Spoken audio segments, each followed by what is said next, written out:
right, everybody. Welcome back. Fresh edition, extravagant episode here this week on the Fresh Takes podcast, Russo and Felice.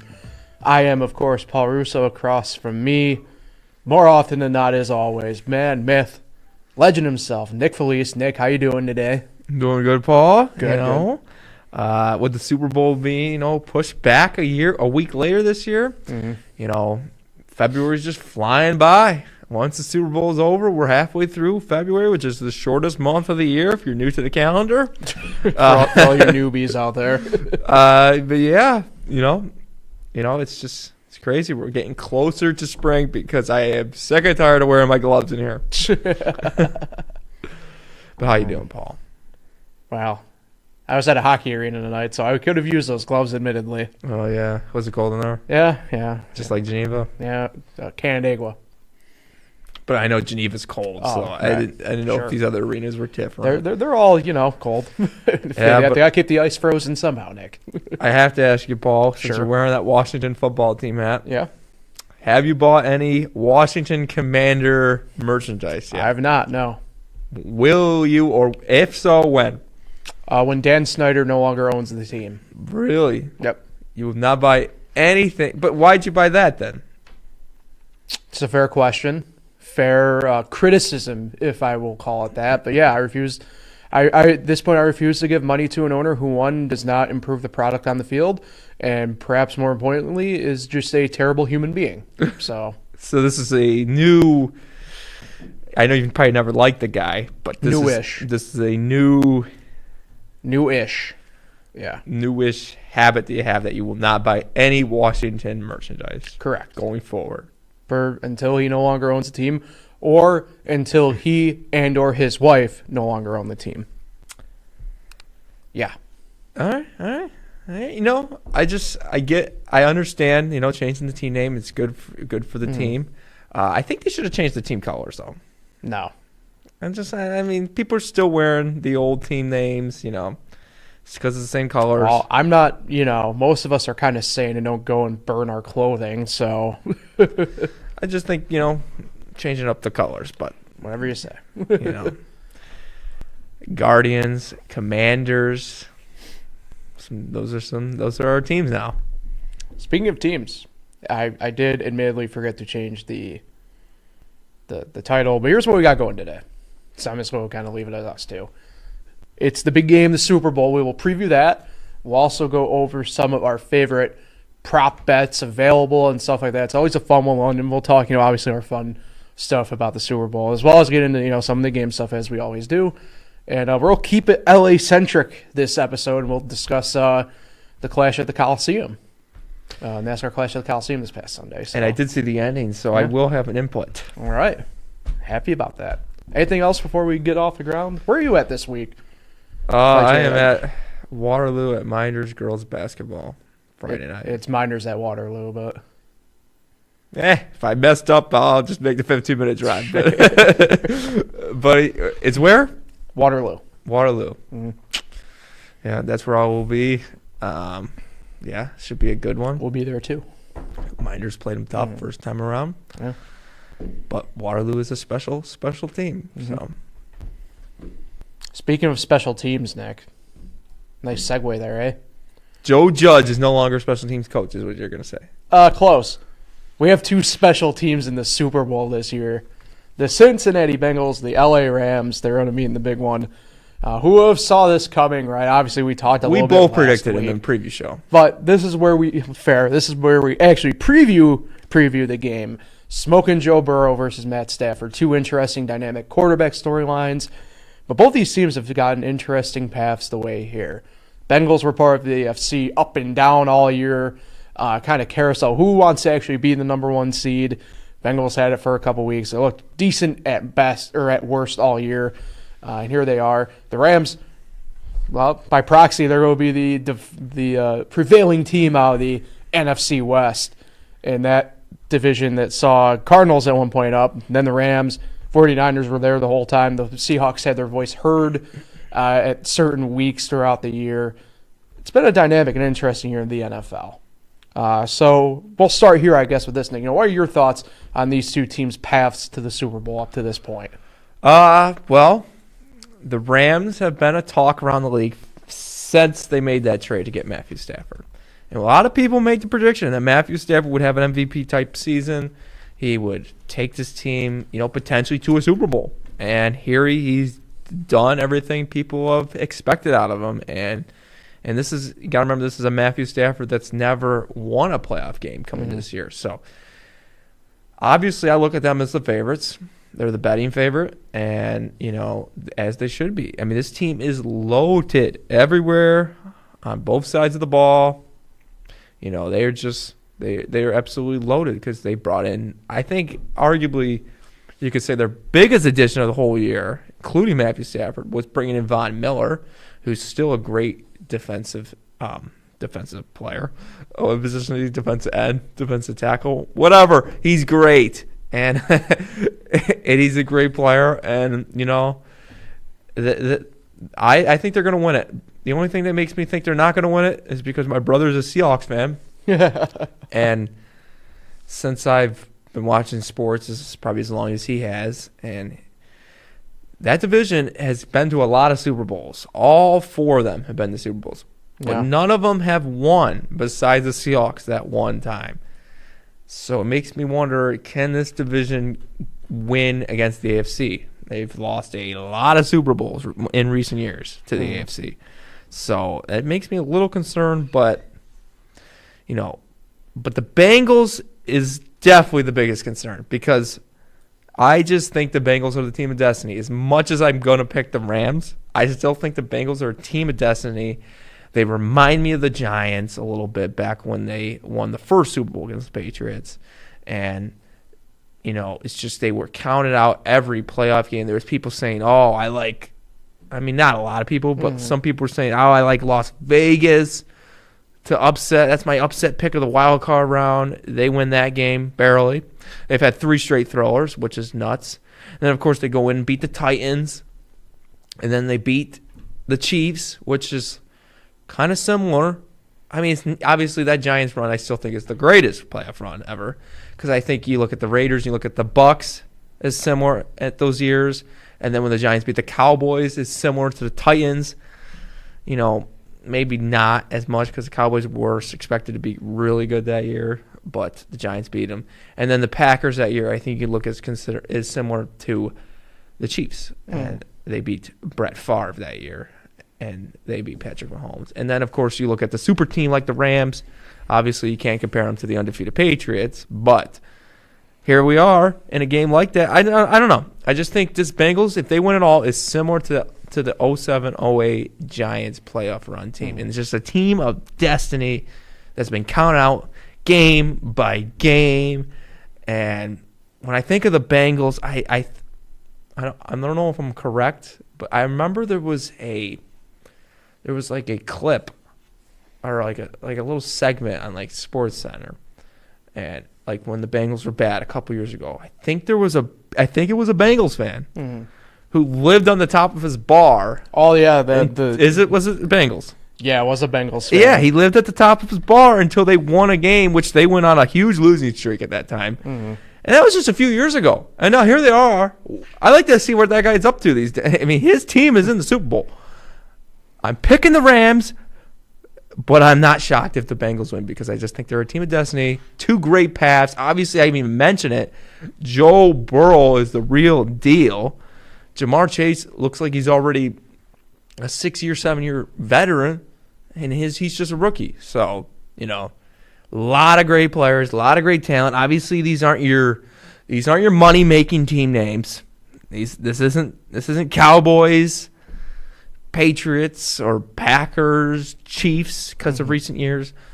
This is Bengals Rams, a Super Bowl that I never thought would ever happen in my lifetime, and it happens when I'm 26 years old. So, and I'm really looking forward to it. Obviously, a party that we have at our house that Paul usually comes to. I will be there this year as well. Carlene Mall is my mom's good friend from high school, and she is a diehard Rams fan. So I am leaning on the Rams. I was with the Rams when they played the Patriots a few years ago. That was heartbreaking for her, but I know a few Rams fans. I don't know any Bengal fans. I know one. So I'm rooting for the Rams. I do know one Bengals fan. Really? My first cousin, your second or third cousin, Maria. Oh, really? I didn't know that. Yep, she is a, as I call it, a Bungles fan. Yeah, you haven't called them that in a while. I mean, it's hard to this year, right? I mean, you got to give them credit. I mean, Smoking Joe and the offensive got him there, and the defense is bent, not broke for the most part. I didn't realize. I just heard that LSU championship game was the first cigar that he ever smoked. Really? Yes. I didn't know that. He smoked that thing like a pro. That was the first cigar he ever smoked. Really? Yeah. I just learned that. Well, damn. That blew my mind. I was like, wow, he looked like it's his hobby. I don't know. Okay. Anyway, let's talk a couple X factors here. I'm going to start with maybe not X factors in the sense of the playmakers who needs to stand out, who needs to do well. The tight end situation for both teams is really interesting. C.J. Uzomah for the Bengals, Tyler Higbee for the Rams. Both are really great under-the-radar tight ends. Both dealing with injuries here. Allegedly, C.J. Uzomah is going to be good to go. Really? Well, I say that because I guess he threw his knee brace off the other day at a pep rally. So it sounds like he's going to be good to go. And on the flip side, it sounds like Higbee's going to be the one that's not going to be good to go. It sounds like the injury to his knees might be a little bit worse than they expected. I think we all seen the evolution of the tight end at this point and how big of a role they do play now, how necessary of a role that they play now.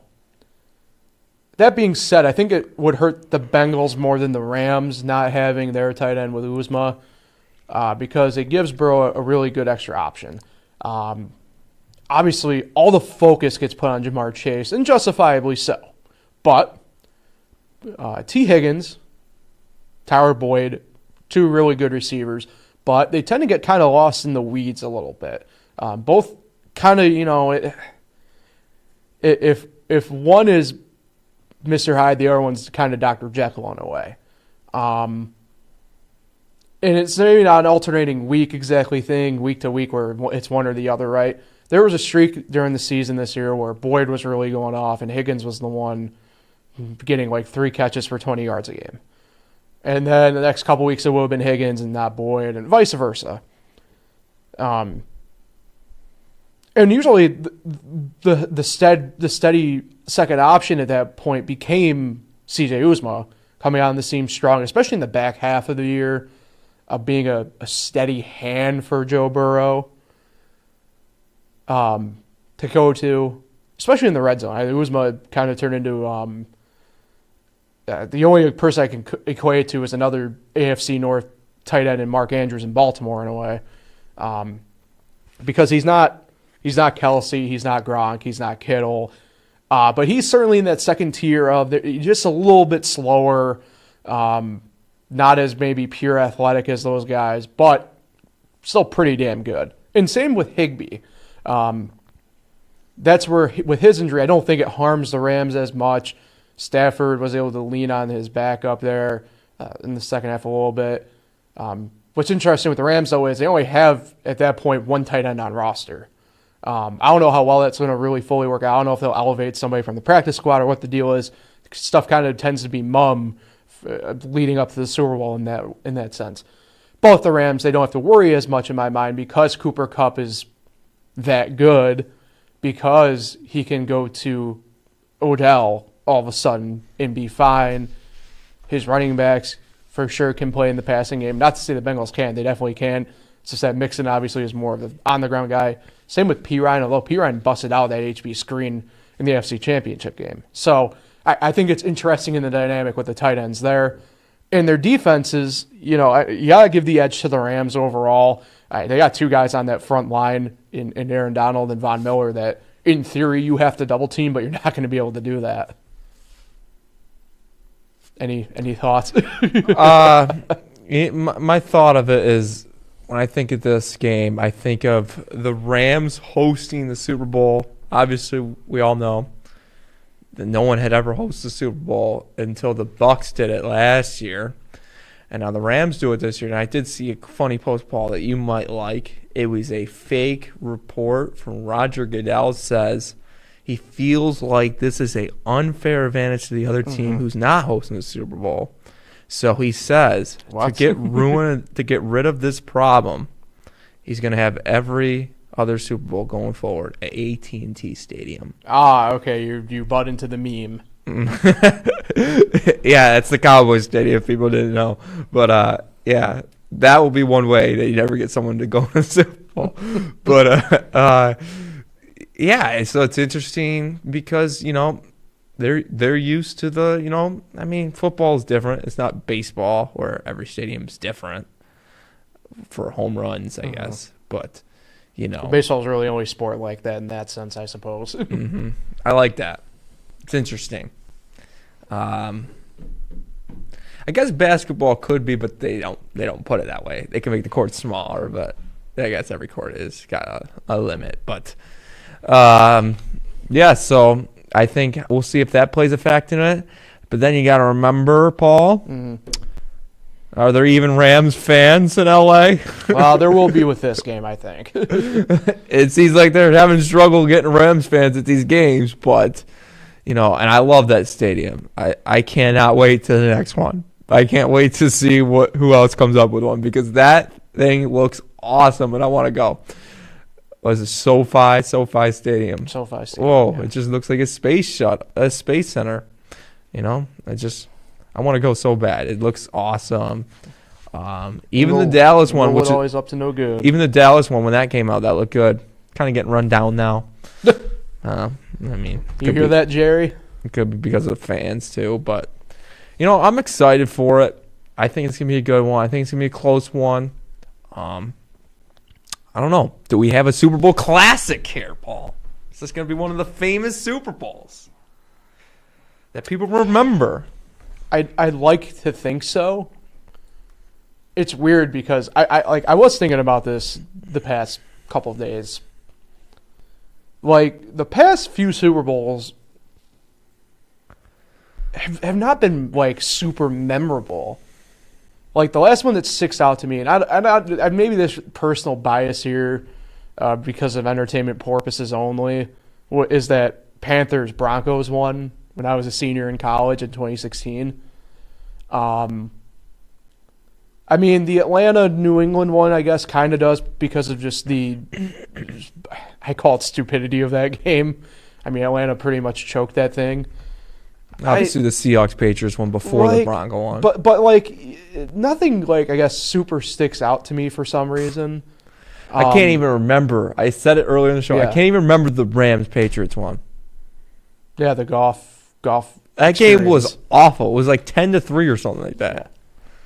But it's interesting because like I'm trying to figure out how to bet this game at this point. And we'll obviously touch on that when we get to our next segment of this with the prop bets and everything like that. But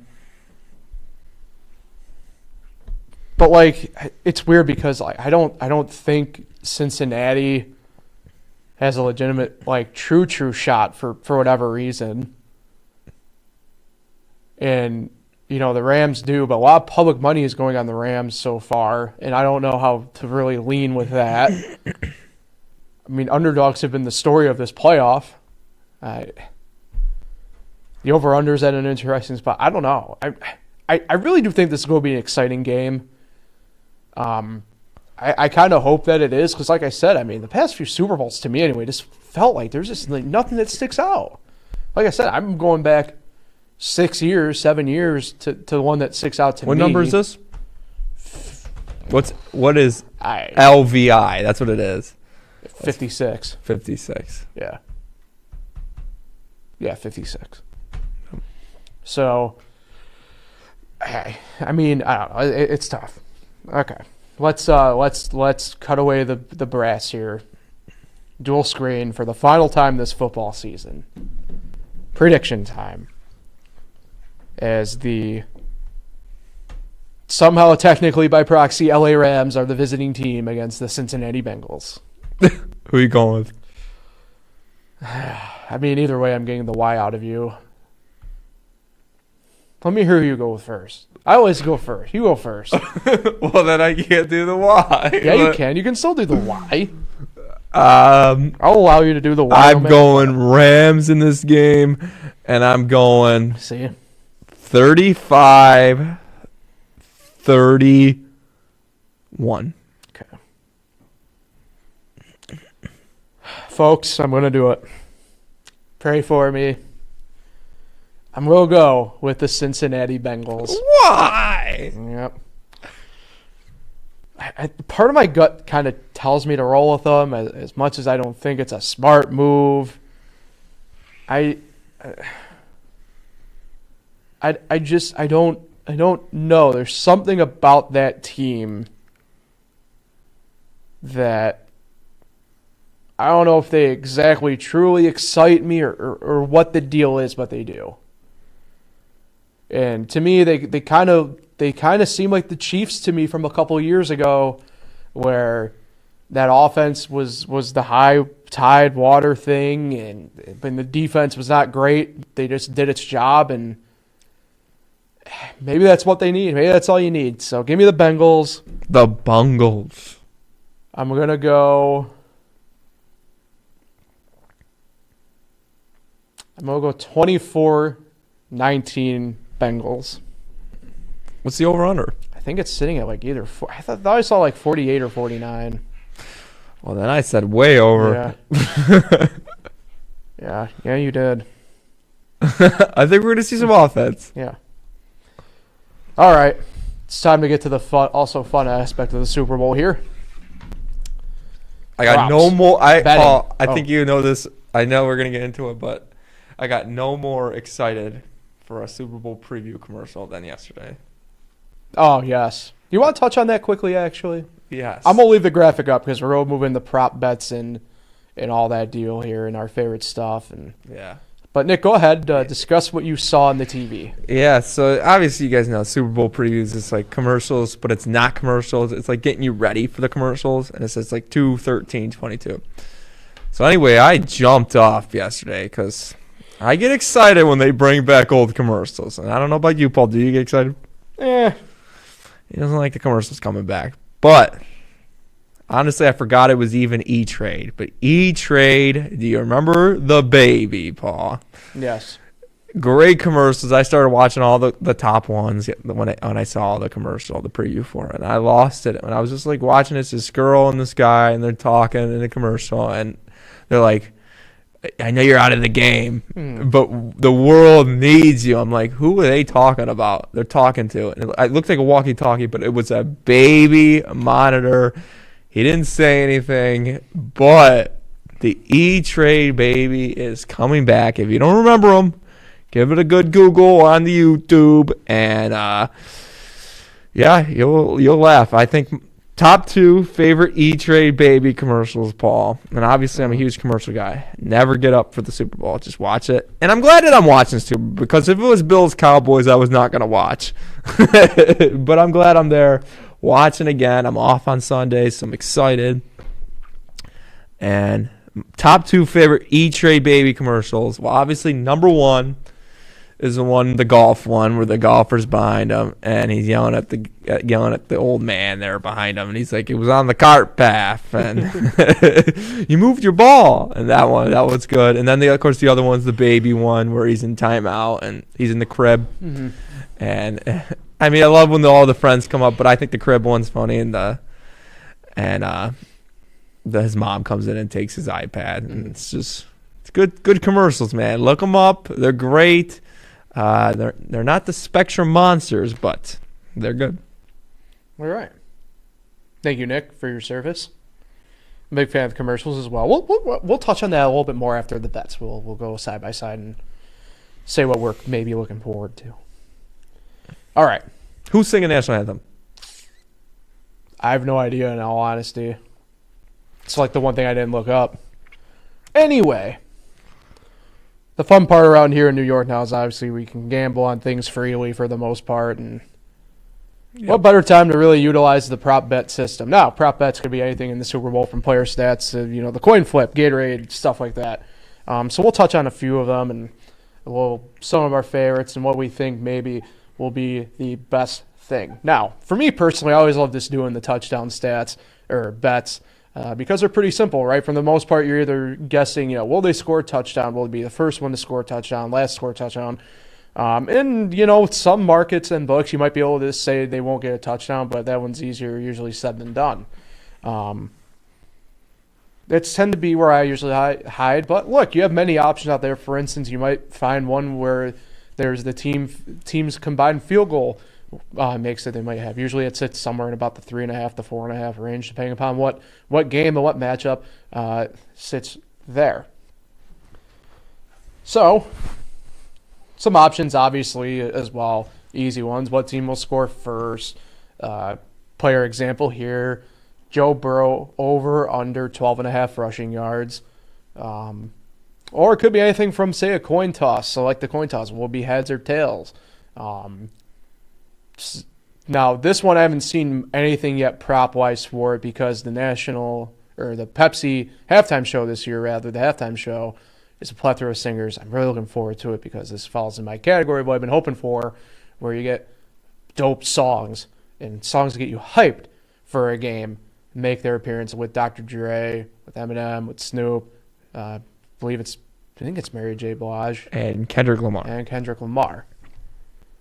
So because it's 5 of them, I haven't seen a prop bets for them yet, but I'm sure they're definitely out there at this point.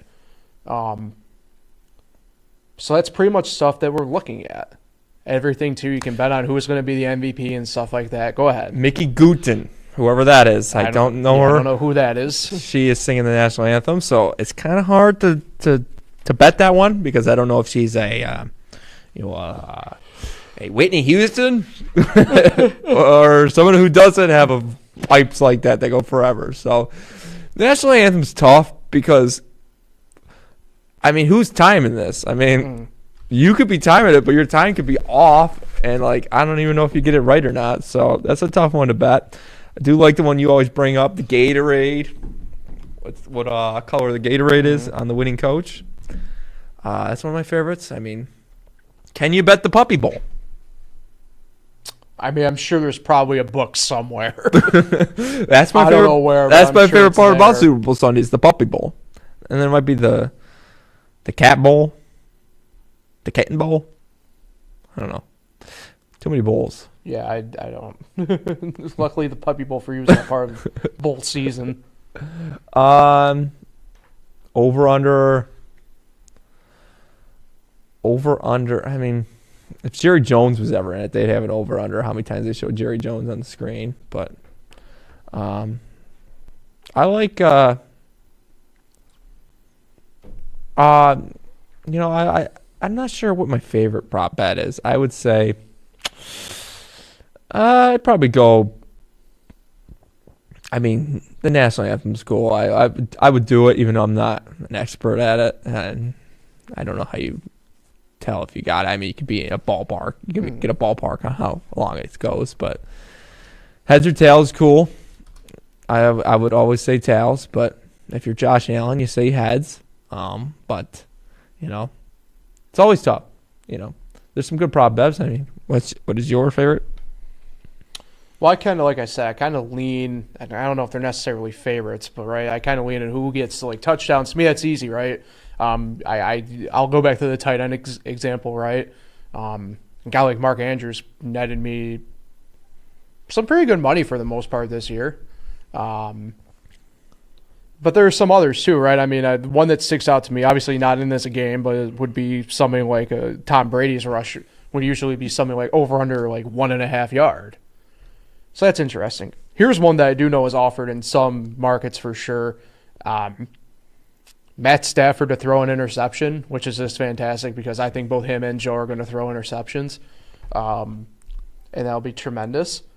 Let me the window back up open here for a quick second.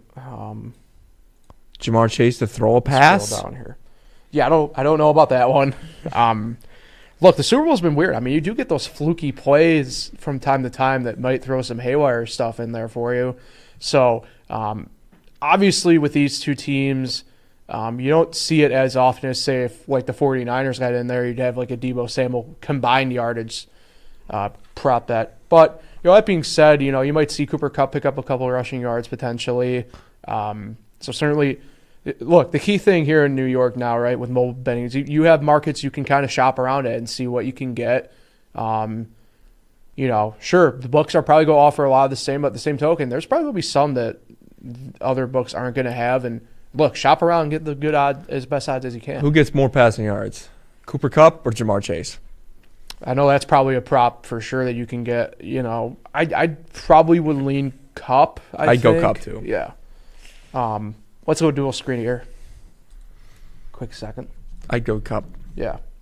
Let's talk a few of these. We'll do actual game ones for here first, and then we'll get into the fun ones.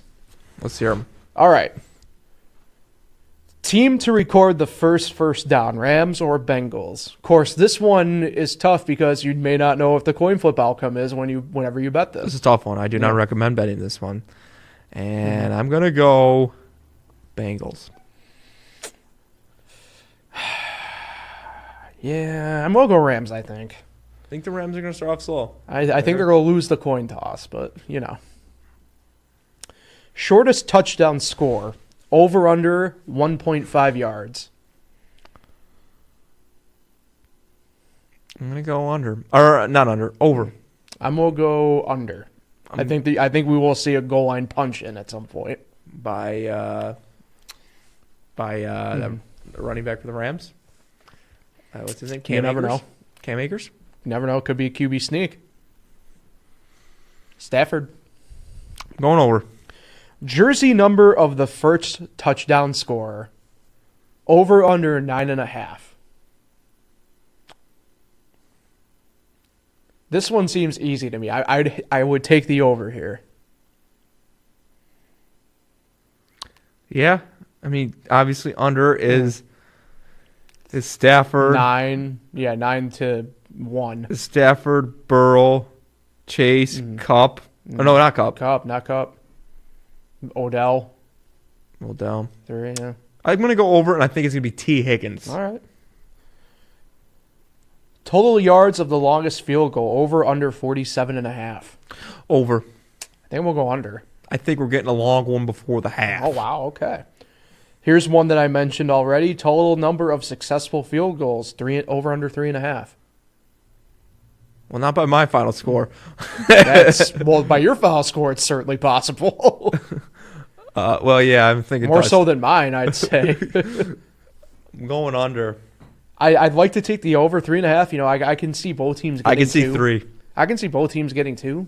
I don't know. Okay. Total players. Here's the one you brought up. Total players to attempt a pass. Over under 2.5. Over. I think maybe that's somebody. You're thinking that Odell, one of the other guys will throw. All right. Someone's gonna throw one. They're gonna have a tricky play in there. All right. Here's the last one we'll do from the what I call the fun or the not as fun batch. Last play of the game to be a kneel down. Yes or no? It's been a lot of game-winning field goals. Mm-hmm. I'm going to say yes. Tends to be. All right. Tends to be. What's the favorite? It's got to be yes. Favorites. I'm not too sure. It doesn't say on there yet. It's got to be yes. I mean, that's got to be the best odds. All right. Let's talk a couple of the fun ones here. Length of the national anthem. Over under 95 seconds. So 95 seconds is 5 seconds over a minute and a half. This is pretty much, sitting at a minute and going 35 over. Seconds. Yeah, I think this one's probably a safe over. I don't know Mickey Gooten, but over. Will there be a big man touchdown? That's any offensive or defensive tackle that score a touchdown. No. AKA, as I call it, the thick six. No. Wow, okay. I think there is. If you want to get wonky with Odell throwing a pass, I'll get wonky. Give me some backup DN getting a touchdown. Not in this game. I'm all in. All right. I'm going to classify this one as a fun one, even though it's probably not. But I feel like if this were to happen, it'd cause a lot of anarchy. Will there be a safety? Well, that Seahawks-Broncos game, there was a safety right away. Mm-hmm. No. Okay. I'm with you. I don't think there will be. Coin toss outcome, head or tails? Tails. All right. You? Heads. Heads. The outcome of the first coach's challenge play stands or is confirmed or Reverse. is overturned. Well, Sean McVay doesn't know what the hell he's doing. That's right. So I'm gonna go. I'm gonna go confirm. It's gonna be that bad where he gets it wrong. It's confirmed. I'm going to go stands or confirmed, yeah.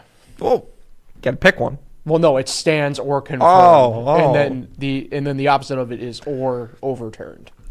Stands and confirmed. I probably should have done stand/confirmed. Apologies. MVP position, quarterback or any other? Quarterback. I'm on any other. Why?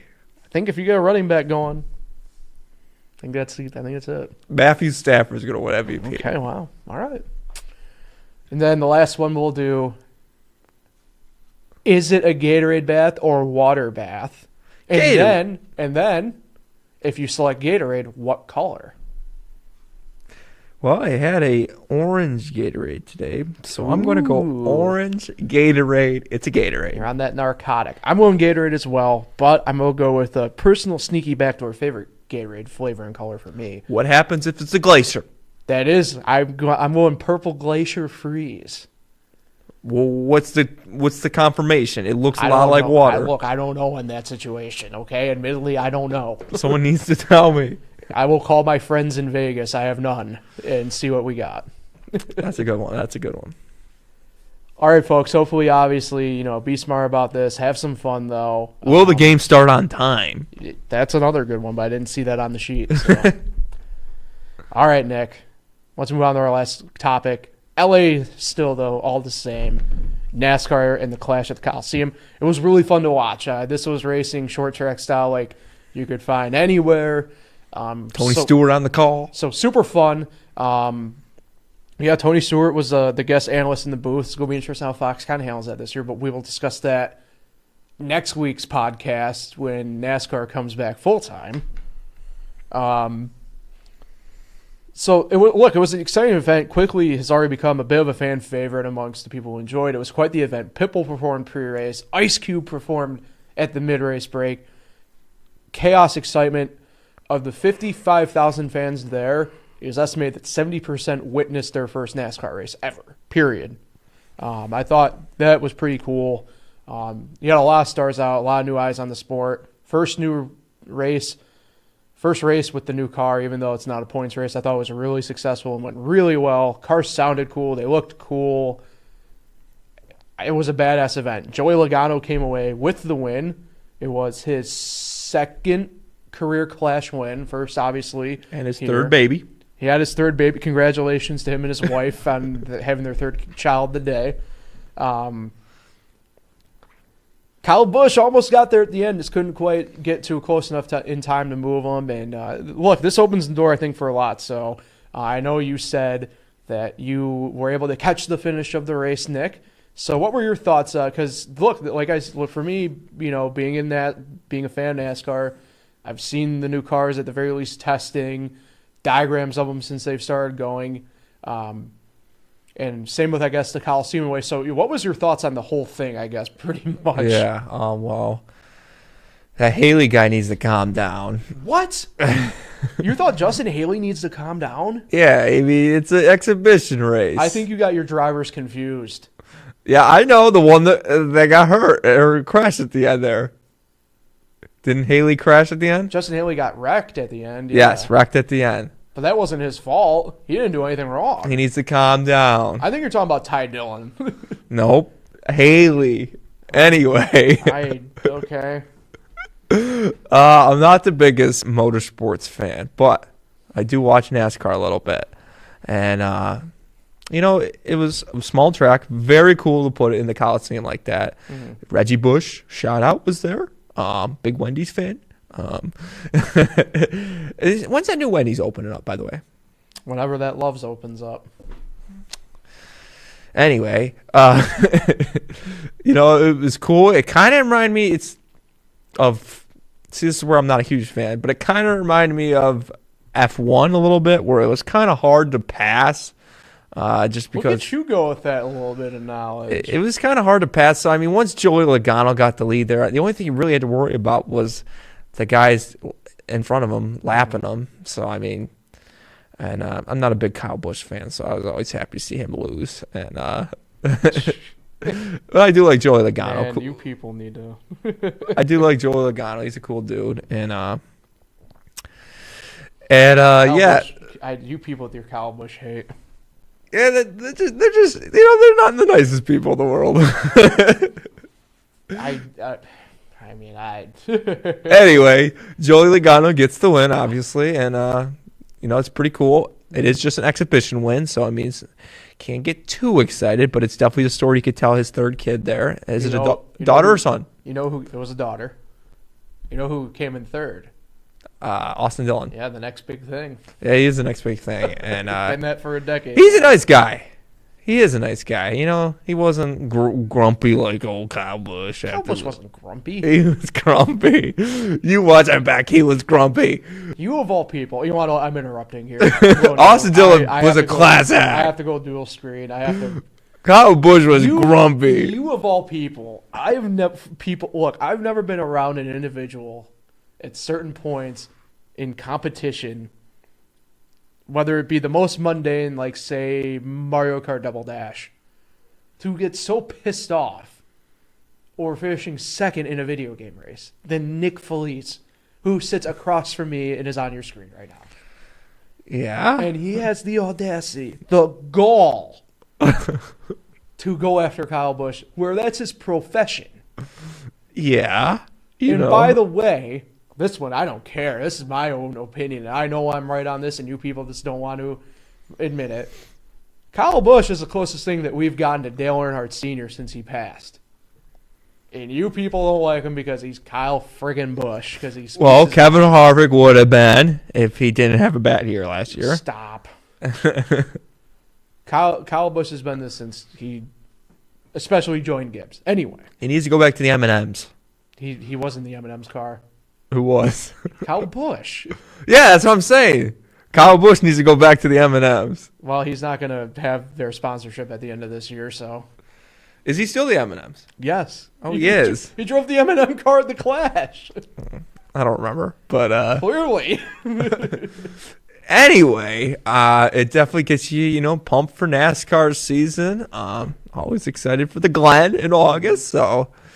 Yeah, I think it definitely helped the sport out a little bit. I'm excited. It's going to be a fun year, folks. We'll preview it a little bit more next week, obviously. Be Daytona week, and we'll discuss that a little bit more as I leave Nick on the screen because I just begin to ramble about something I care about. So look forward to that. Yeah, you mentioned the Glen. I'm excited for that. So I'll go do screen here.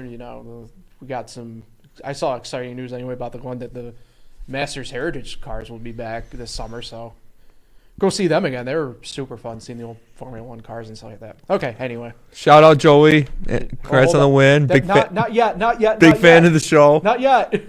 Hold on. Oh, I'm not shouting out. I'm shouting out. Oh yeah. Apologies. Sorry, I should use my words differently. Congrats to Joey Logano.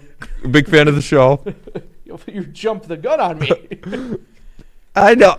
Paul, this is like 130-something episode. You've lost count. I understand the premise of the show. I know when I do my shout-out. I just accidentally said shout-out. I didn't mean it. Congrats, Joey, on the win. Big fan of the show. All right. Anyway, that takes us to the end of the show. Thanks, as always, for tuning in. Let's let the folks know where FL1 will be this week broadcasting for the rest of the week. Tomorrow night, Ted Baker will be in Palmyra Macedon High School. The Palmac girls host Waterloo, big FL East matchup there. Live on FL1 Radio and the Palmac Athletics YouTube channel. Once again, Chad will be joined by one of the students at Palmac. It's been pretty cool working with them with this kind of project they've got going on and getting the students involved. It's something super cool and gets ample experience. I think that's something that I think both of us wish that we had in high school. And it admittedly, as much as the pandemic has sucked, it certainly has opened doors for different things and different opportunities for people, and this is one of them. So hats off there. Thursday, Romulus at Bloomfield Boys in Bloomfield, 6 p.m., live on FO1 Radio. Myself and Kyle French will be on the call there. Then Friday night, Nick, me and you dropped the hint on that earlier because you'll be there. And we'll be there as well at 7:30. Jim Senecropi and Michael Essio on the call for another chapter in the most storied rivalry in the Finger Lakes East. Maybe in all of the Wayne Finger Lakes. Miners and Waterloo girls. Should be a really good one. You think it's bigger than Romulus, South Seneca? Romulus, South Seneca. I thought you were going to go Clyde, Savannah, and Lions Dominoes. Or Marion Williamson. Now that's a matchup right there. All right, Nick, who are you shouting out this week? I'm shouting out Libby Barbie. Who I saw. I saw her Yep. Saturday at the game. We broadcast the game down in Romulus. I saw her today. I covered a game. I went to the Romulus at Marcus Whitman girls basketball game today, and I got to watch her play for the first time. She's a 7th grader for Romulus, and she's on the varsity team coming off the bench, which is still good because she's only in 7th grade. She's got a 6-year career ahead of her. And 5 years after this. Yeah, 5 years after this. But career high is 6 points. She did that a couple games ago. And, yeah, because her JV team got dissolved. Marcus Whitman didn't have a JV team either. So a lot of young players were playing that game today. Got to watch her play for the first time. That's pretty cool. So shout out Romulus. Big fan of their girls basketball and softball programs now. Even though she might play on South Seneca. I forget how it works there. I think they combine for baseball and softball. Yeah. Anyway, I could be wrong. Anyway, shout out Libby. You know, you're a hell of a player. You're only getting better, and you're gonna take Romulus to a sectional championship. Wow. All right. Prediction from Nick. Yes. As always, everybody like, share, subscribe, all the fun stuff, and we'll be back next week breaking down whoever wins the Super Bowl, breaking down NASCAR, maybe baseball news. I mean, who the hell knows what's going on there? But until then, we'll talk to you later. See everybody. Have a fantastic Super Bowl weekend. Go win some money. Go have some fun with family and friends.